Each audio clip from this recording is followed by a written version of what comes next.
पंचम स्कंद त्रयोदशोऽध्याय। ब्राह्मण उवाच जे पथ अत्यंत दुर्गम माया रे तहि होई भ्रम रजत मोरे भिर्नमति पथु कि भावे कर्म चिंती से प्राणी संसारे भ्रमई सुखर लेस तार नाही ए जे संसार महाघोर नाना दुष्कर भयंकर एथे निवेशी दृढ़ मन नाना जात नार जे स्थान बाते उन्मील रेणु लागी के चक्षु भुजी दुख भागी विविध घोर सन लागी कष्टे होइब दुख भागी लुक आदि घोर वाणी दुखित आत्मा ता शुणी क्षुधा पीड़ित जेबे होई निष्फल वृक्ष कुधामयी केवे मृग तृष्णा देखी जलर प्राय उपलेखी निराश होइण तहिरे धामई शुष्क नदी तीरे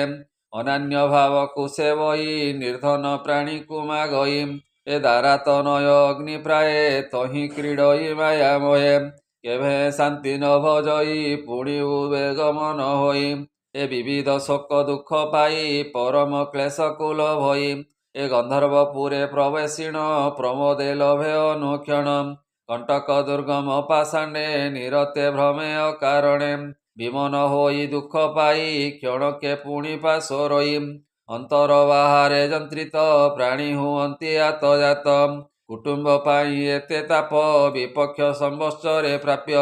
ए दुष्ट जंतुरे पीड़ा पाई विपिने निरते भ्रमई अंध जेसने अंधकूपे पड़ई कर्मर विपाके क्षणके पुणी पाशोरई पड़े गिरी कंदरे जाई पुणी आत्मा तत्वकु जानी क्षणके पाशोरई पुणी मायारु करी ए संसार दुर्गम पथ जे आरम सजीव आत्मा होई तुल जानई प्राणी मंद भल हरि सेवारे मन देई जे प्राणी संसारे भ्रमई ज्ञान जे ठाकुर ईश्वर निश्चिंते हुए भवु पार रहुराण वाच ए साधु मानक जन्म सार संसारे किबा जन्म आरम जे जन्म ऋषिकेश गुण बदने करे उच्चारण श्रवणे शुणी जस गाई सुसाधु संगते मिलई गोस्वामी तुम्भ पाद रेणु मोदे लागिला कजेणु सर्वदूरित क्षय गला निर्मल मन होइला अविद्या कर्म जे मोहर गोस्वामी समागत तोर अविवेक विद्या माने हत होइले तोर पुण्ये तोते मोहर नमस्कार एवटु रूप जे तोर अवधूत रूप कुधरु पृथ्वी पर्यटन करू श्रीशुकवाच हेमंत कहीण राजन बंदिला विप्रंक चरण राजार पूजा को घेनिले धरणी भ्रमणे गमिले रूप धरी से ब्राह्मण पृथ्वी करी पर्यटन राजार कुशल निमंते भ्रमे भ्रमंती ए जे नित्ये हेमंते रहुराण वाणी आनंदे शुण विप्रमणि परम करुणा सेवई रहुराण को तत्व कही हरस होई रहुराण परम तत्व जे पाइण आत्मा अविद्या ध्यान जेते देह अहंकार समेते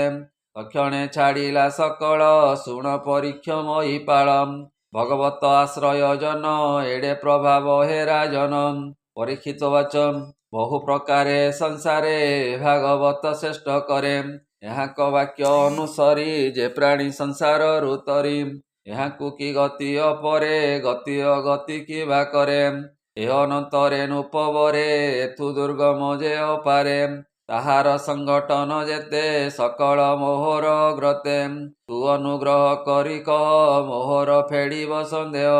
से विप्र रहुराण वाणी आनंदे शुणी रूपमणि कर्णे शुणती जेते प्राणी घोर संसार जानती जिणी सकल पापु से तरंती अंते मुक्ति से लभंती कहि विप्र जगन्नाथ पंचम स्कंदे भागवत श्रीमद्भागवते महापुराणे परमहंस्यां सहितां 82 पंचम स्कंदे रहुराण संवादे नाम त्रयोदशोऽध्याय। बोल आनंदे गवार हरि हरि बोल।